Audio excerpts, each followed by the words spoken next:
संसदेमध्ये केंद्रीय गृहमंत्री अमित शहा यांनी संविधान निर्माते विश्वरत्न महामानव डॉ. बाबासाहेब आंबेडकर यांच्याविषयी केलेल्या कथित वादग्रस्त वक्तव्यावरून संपूर्ण देशभरात अमित शहा यांच्या विरोधात तीव्र जाहीर निषेध केला जात आहे। टीकेची जोड उठली आहे। याच पार्श्वभूमीवर यवतमाळ जिल्ह्यातील राळेगाव येथे असलेल्या डॉ. बाबासाहेब आंबेडकर यांच्या पुतळ्याजवळ काँग्रेस पार्टी तालुका राळेगावच्या वतीने अमित शहा यांच्या विरोधात जोरदार घोषणाबाजी देत मोठ्या प्रमाणात निषेध आंदोलन करण्यात आले।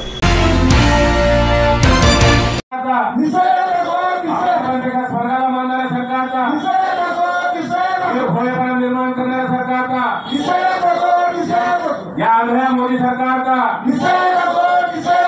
या धुंडशाही मोदी सरकारचा या खोटं बोलणाऱ्या मोदी सरकारचा ईव्हीएमचा गैरवापर करणाऱ्या सरकारचा बँकांची लूट करणाऱ्या सरकारचा देशाला कर्जात तोडणाऱ्या सरकारचा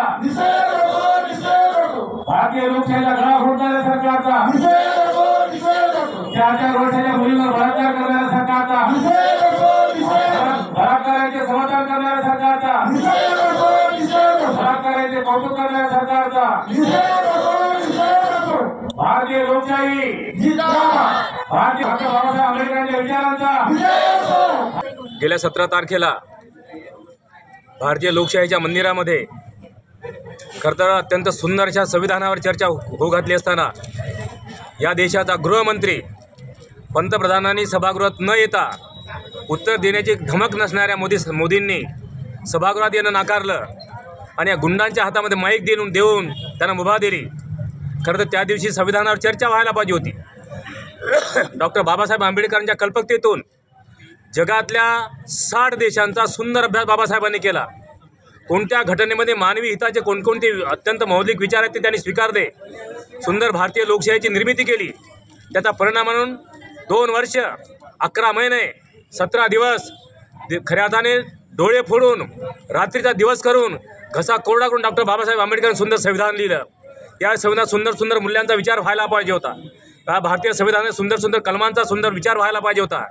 एक एक कलम इतका महत्त्वाचा आहे त्याचा देखील विचार व्हायला पाहिजे होता। तो विचार न करता चातुर्वर्ण व्यवस्था, जाती व्यवस्था, धर्मांधता, धर्माचा प्रचंड मोठा अभिमान ज्यांच्या रक्तामध्ये रोमारोमामध्ये रंध्रामध्ये घुसलेला आहे तो पहिल्या वाक्यातून मोदी शहाच्या वक्तव्यातून बाहर आला। आज बहुत फैशन हो गई है मान्यवर, आज फैशन हो गई है अंबेडकर अंबेडकर अंबेडकर अंबेडकर अंबेडकर। इतने बार अगर भगवान का नाम लेते तो 7 स्वर्ग आपको मिल जाते थे। अशा प्रकारचं अत्यंत जाणीवपूर्वक बिनडोकपणे मूर्खासारखं अविवेकी विधान त्यांनी केलं आणि या देशामध्ये शांतता, न्याय, स्वातंत्र्य, समता आणि बंधुता राबत असताना देखील या देशातील अत्यंत विश्वभूषण आमचे डॉ. बाबासाहेब आंबेडकरांचा अपमान केला। अख्खा देश खवळला। त्याच्याकडे दुर्लक्ष केलं, त्याच्याकडे लक्ष देता येत नाही, त्याच्याशी दखल घेता येत नाही आणि म्हणून आपण प्रतिहल्ला कसा करावा तर खोटेपणाचा आधार घेऊन ही सगळी मंडळी खऱ्या अर्थाने नाटकं करतात, अवडमत निर्माण करतात आणि त्यानंतर त्या दिवशी या सगळ्या लोकांनी सभागृहात जाण्याचा महत्त्वाचा मार्ग, ज्या लोकसभेच्या खासदारांना सभागृहाच्या मंदिरामध्ये जाण्याचा महत्त्वाचा मार्ग आहे तो यांनी अडवला, जाणीवपूर्वक अडवला आणि फक्त राहुल गांधींना टार्गेट केलं। कुठलाही धक्का लागलेला नाही आहे। संपूर्ण CCTV कॅमेरे लागलेले आहे, तिथे मात्र दिसत नाही, पण थोडंसं लागल्यानंतर हे बेहोश होतात, कोमात जातात। मुझे बहुत मार लग गया है, मुझे राहुल गांधी धक्का दिया है। पहिल्यांदा सांगतात की धक्का नाही लागला, राहुलजी समोर होते। अशा प्रकारे पहिल्यांदा खरं विधान बाहेर आलं आणि त्याच्यानंतर मग मॅनिप्युलेटेड विधान बाहेर आले। अशा प्रकारे काही काळ सर्वांना मूर्ख बनवता येतं, सर्वांना काही काळ मूर्ख बनवता येतं। सर्वांना मूर्ख बनवता येत नाही आणि म्हणून ज्या विश्वभूषण डॉ. बाबासाहेब आंबेडकरांचा अपमान झालेला आहे हा अपमान या देशाची जनता, सर्वसामान्य माणसं, SC ST VJ OBC micro minority सगळे बहुजन कोणीही अपमान सहन करणार नाही।